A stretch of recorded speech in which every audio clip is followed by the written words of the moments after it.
நம்ம துர்கா செம்ம மாஸ் பண்ணிடுறாங்க. மிஸ் பண்ணாம ஃபுல் வீடியோவும் கேளுங்க. விசிஎம் சுத்தமா போமாட்டேங்குது. பார்க்கலாம் லைக் பண்ணிட்டு பார்த்தீங்கன்னா, எனக்கு கொஞ்சம் பேச வந்து முட்டிட்டா இருக்கும். துர்காவுக்கு ஒரு அதிகாரி வந்து ஃபோன் அடிக்கிறாங்க. அம்மாடி இது மாரி ஒருத்தவங்க மிகப்பெரிய ஆளு கோவிலுக்கு வந்து வரப்போறாங்க. அவங்கள நல்லபடியா வந்து பார்த்து பத்திரமா வந்து பார்த்துக்குமா. சரி சார். நாங்க மொத்தம் எத்தன பேரு அவருக்கு தேவை அப்படின்னு சொல்லி கேட்குறாங்க. அந்த இடத்துல நம்ம துர்கா. எப்படி இருந்தாலும் ஏகப்பட்ட பேர் வருவாங்க. அவர வந்து நல்லபடியா வந்து பார்த்துக்கணும்னா, ஒரு 6, 7 பேரோட போங்க. கரெக்ட்டா இருக்குங்கிற மாரி சொல்லிடுறாங்க அந்த இடத்துல. அந்த அதிகாரி. சரி சார் நாங்க போறோம். அவருக்கு முன்னாடியே கோவிலுக்கு முன்னாடி போயிடுறோம் அப்படின்னு சொல்லிட்டு, கோயில் வாசல்ல வந்து நிக்கிறாங்க. இன்னும் கொஞ்சம் நேரத்துல வந்து ஒரு முக்கியமான ஆள் வரப்போறாங்க. அவங்கள நம்ம தான் பத்திரமா வந்து பார்த்துக்கணும்.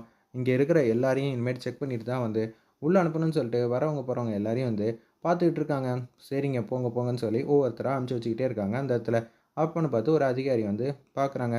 "என்ன எல்லாமே நல்லா போயிட்டுருக்குல்ல? என்ன சார் நாங்க தான் இங்க இருக்கோமே! நீங்க எதுக்கு சார் வந்தீங்க? வரது பெரிய ஆளா இருக்கறனால தான், இங்க என்ன நடக்குது, ஏது நடக்குதுன்னு பார்த்துட்டு போலான்னு வந்தேங்கிற" மாரி சொன்னோனே, "எனக்கு கொஞ்சம் முக்கியமான வேலை இருக்கு துர்கா. உன்கிட்ட தான் ஒரு பொறுப்ப ஒப்படைக்கிறேன். அவர்கிட்ட எந்த விதமான பிரச்சனையும் பண்ணாம, பார்த்து கவனமா வந்து இருக்கணும். பார்த்துக்க. உனக்குன்னு ஒரு நல்ல பேர் இருக்கு.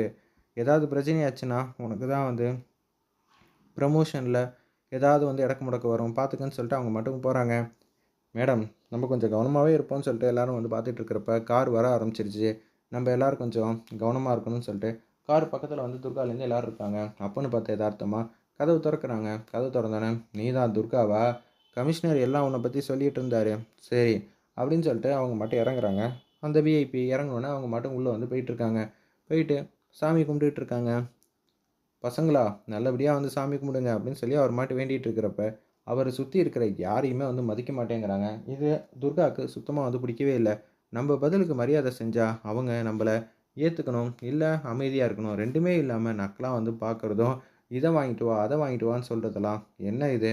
அப்படின்னு சொல்லும்போது, "இல்ல மேடம் வாங்கிட்டு வர சொல்றாங்க. நம்ம வாங்கிட்டு வந்துருவோம்ன்னு" சொல்லிட்டு, ஒருத்தவங்க வேக வேகமா கடைக்கு போயிட்டு வாங்கிட்டு வரலான்னு இருக்காங்க. குங்குமம், மஞ்சள் இதெல்லாம் வந்து வாங்கிட்டு வராங்க போல இருக்கு. அவங்க ஒய்ஃப் வந்து கேட்டதுனால, அப்படியே வந்து கான்ஸ்டபிள் வந்து வாங்கிட்டு வந்து, அப்படியே குடுக்குறப்ப, கை தவறுதலா வந்து கீழ வந்து கொட்டிர்றாங்க. முக்கியமான ஆள் வந்து பாத்துர்றாங்க. பார்த்த உடனே அவரு கடுப்பாயிட்டாங்க. "இப்படி தான் நீ வேல பார்ப்பியா? உனக்கு ஒரு சின்னதா வாங்கிட்டு வரணும்னா கூட வாங்கிட்டு வர தெரியாதா? உன் குடும்பத்துக்குன்னா பார்த்து பார்த்து வாங்கிட்டு வருவல்ல."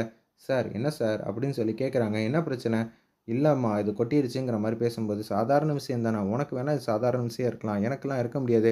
"சார், நான் பார்த்து கிளீன் பண்றேன்னு" சொல்லிட்டு அப்படியே வந்து துர்கா முன்னாடியே வந்து அவங்க சுத்தம் பண்ணலான்னு பார்க்குறாங்க. துர்கா அதெல்லாம் ஒண்ணும் வேணாங்கிற மாரி சொன்னோனே, "என்னது ஒண்ணும் வேணாமா? எனக்கு இவ்வளோ தான் நீங்க குடுக்குற மரியாதையான்னு" சொல்லி கன்னத்திலேயே பலார் பலாருன்னு அடிச்சிடுறாங்க. பூஜைக்குன்னு வாங்குன ஜாமான கீழ கொட்டுனாங்கல்ல, அவங்கள அடிச்சிடுறாங்க. இத பார்த்தோனே துர்கா வந்து, "என்ன சார் இப்படியெல்லாம் வந்து பண்ணிட்டு இருக்கீங்க? இதெல்லாம் சரியில்ல சார். உங்களுக்கு நாங்க பத்திரமா வந்து பார்த்துக்க தான் வந்திருக்கோம்.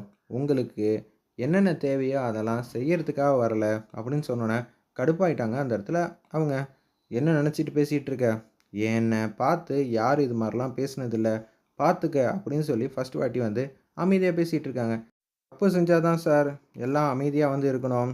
நாங்க எதுவுமே பண்ணல. நாங்க மாட்டும் அமைதியா இருக்கோம். மொதல்ல இந்த அம்மாகிட்ட நீங்க இந்த மாரி ஒரு பொருள் வாங்கிட்டு வர சொல்றதே தப்பான விஷயம். அப்படி இருக்கிற சூழ்நிலையில தேவையில்லாம இது மாரிலாம் பேசுற வேல வச்சுக்காதன்னு" சொல்லி சொல்லிட்டு இருக்காங்க. நம்ம துர்கா உடனே, "ஓ! என்னையே எதிர்த்து பேசுறியா? நான் யார் தெரியுமா? இப்பயே ஃபோன் அடிச்சா என்ன ஆகும் தெரியுமா?" "சார் தெரியாமலாம் ஒண்ணும் இல்ல. நீங்க தான் தேவையில்லாம வந்து பிரச்சனை பண்ணிட்டு இருக்கீங்க. இங்க மன்னிப்பு கேட்டே ஆவணும்." "என்னது? நான் இவகிட்ட மன்னிப்பு கேட்கணுமா? என்ன நெனச்சுக்கிட்டு இருக்க?" அப்படின்னு சொன்னோனே, "மேடம் வேணாம் மேடம். இந்த பிரச்சனைய அப்படியே விட்டுறலான்னு" அடி வாங்கினவங்க சொல்றாங்க.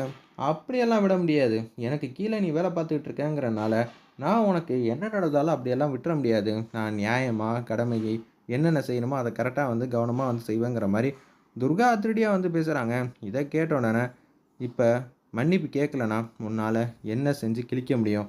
உன்னால எதையுமே கிழிக்க முடியாதுன்னு" அவரு கொஞ்சம் ஓவரா வந்து பேசிட்டு இருக்காரு. இத கேட்டோனே, "சார் நான் அமைதியா பேசுறேன். சுமூகமா இங்கேயே எல்லா பிரச்சனையும் முடிச்சிடலான்னு நான் பேசுறேன். ஆனா நீங்க ஒத்து வர மாட்டேங்கிறீங்க.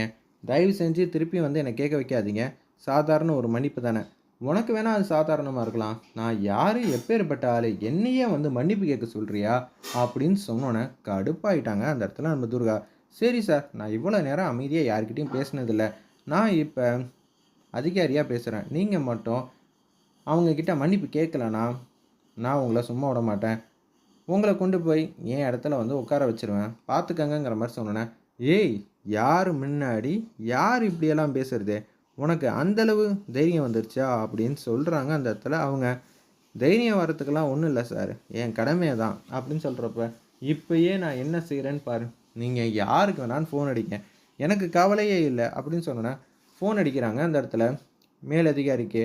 என்ன சார், துர்கா நல்லபடியாக வந்து பார்த்துருப்பாங்களே, என்ன உங்களுக்கு சந்தோஷம் தானே சார் அப்படின்னு சொல்லும்போது, என்னையா வந்து பார்த்து கிழிச்சா, அதெல்லாம் ஒன்றுமே இல்லை, அவள் என்கிட்ட பிரச்சனை பண்ணிக்கிட்டு இருக்கா, என்னை தூக்கி உள்ளே வச்சிருவாளாம், என்ன ஏதுன்னு கேளு.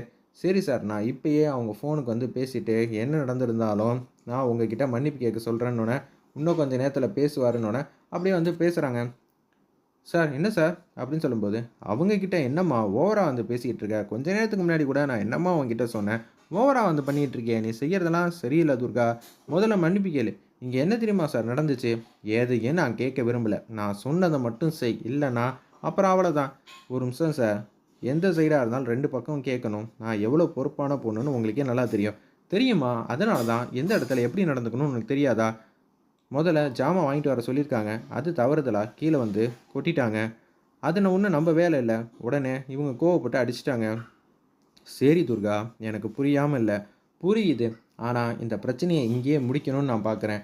நீ மன்னிப்பு கேட்க மாட்டேன்னு சொல்லி ஏதாவது ஒன்று சொன்னேன்னு வச்சுக்கிங்க, அதுக்கப்புறம் வேலைக்கு தான் வந்து பிரச்சனை வரும், என்னால் கூட எதுவும் சொல்ல முடியாது, சாதாரண ஒரு மன்னிப்பு தான், அதை கேட்டுட்டானா எந்த பிரச்சனையும் இல்லை, இல்லைனா பிரச்சனையாயிடும்.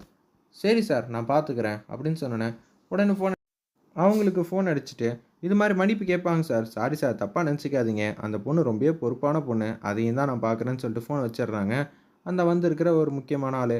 உடனே சொல்லுமா, என்ன வந்து மன்னிப்பு கேட்க சொன்னேன், பார்த்தியா என் இடத்துக்கு நீயே மன்னிப்பு கேட்குற மாதிரி சூழ்நிலை ஆயிடுச்சு, இது தெரிஞ்சுக்கிட்டு நீ பிரச்சனை பண்ணியிருக்கக்கூடாது, அவங்க கேட்க சொல்லிட்டா நான் கேட்டுருவேனா, இங்கே ஒன்றும் அவங்களால வர முடியாது, இப்போ நீங்கள் இங்கே மன்னிப்பு கேட்கலன்னா அடுத்து நான் என்ன செய்வேன்னு எனக்கே தெரியாதுன்னு அந்த காப்பை வந்து காட்டுறாங்க.